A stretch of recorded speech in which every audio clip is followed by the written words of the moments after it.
Salam əziz müəllimlər, bugün sizlərlə Montessori testinin izahına baxacağıq. Baxaq görək, Montessori sinifində bir uşaq ardıcıl olaraq 30 dəqiqə müddətində eyni fəaliyyətlə məşğuldursa, müəllim necə yanaşmalıdır uşağa? A variantı, uşağa yeni bir tapşırıq verib diqqət keçiriciliyini təmin etməlidir.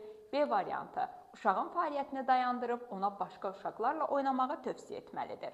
C variantı, uşağın marağını nəzərə alaraq onu müşahidə etməli və müdaxilə etməməlidir. D variantı, müəyyən müddət keçdikdən sonra uşağa bildiriş edib müəllim fəaliyyətini dəyişdirməlidir.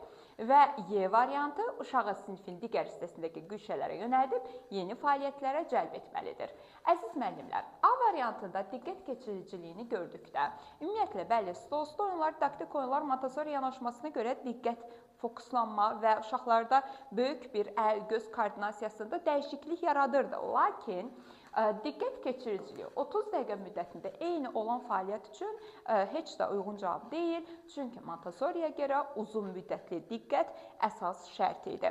Çünki uşaqlar 30 dəqiqə öz işindən korrekt olunan oyuncaqlar olduğu üçün zövq almalıydı və onlar bir prosesi uzun müddət davam etdirməsi demək idi. B variantında uşağın fəaliyyətini dayandırıb ona başqa uşaqlarla oynamağı tövsiyə etmək. Əziz müəllimlər, sosial mühit, başqa yoldaşlar, dostlar, kooperasiya və kommunikasiya Reggio Emilia'ya aid idi. Montessori'də isə maksimal sosiallıq qrup iş formasına qədər mövcud idi. C variantına baxaq, uşağın marağını nəzərə alaraq onu müşahidə etməli və müdaxilə etməməli idi. Müəllimlər, Montessori yanaşmasına görə bizim mövcud müşahidə etmə şəxsi inkişafı izləmə metodumuz Montessori'də idi. Lakin portfolio müasir şəxsi inkişafı izləmə metodumuz Reggio Emilia'da idi. Və müəllim müdaxilə etməməli idi. Bu çox doğru bir fikirdir. Çünki Montessori'yə görə müəllim gözə görünməz icra edici rolu oynayırdı. Ona görə C variantı ən doğru cavabımızdır.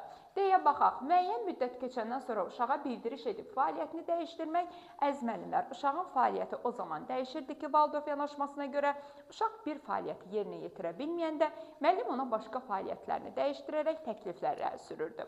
Ona görə bu da Valdorf yanaşmasının əksidir və Y variantı uşağı sinifin digər hissəsindəki güşələrə yönəldib yeni fəaliyyətə cəlb etmək. Əziz müəllimlər, verilən situasiyada uşağın 30 dəqiqə eyni müddət fəaliyyətlə məşğul olması var və başqa bir yeni fəaliyyətə cəlb etmək üçün gərək fəaliyyəti dəyişdirək. Amma Montessori fəaliyyəti dəyişdirmək yox, bir uşağın eyni fəaliyyətdən zövq alması üçün korrekt olunan materialları hər tərəfli kəşf etmələri üçün bir zəmin yaradırdı. Ona görə güşələri və yeni fəaliyyətə cəlb etmək gözə görünməz icra edici rolu statusunu alması üçün müəllimə böyük təkan verirdi. Amma 30 dəqiqə eyni fəaliyyətə uyğun olaraq müəllim uşağa nə müdaxilə etmir, kənardan baxır və onun qazandığı bilikləri müşahidə edirdi. Təşəkkür.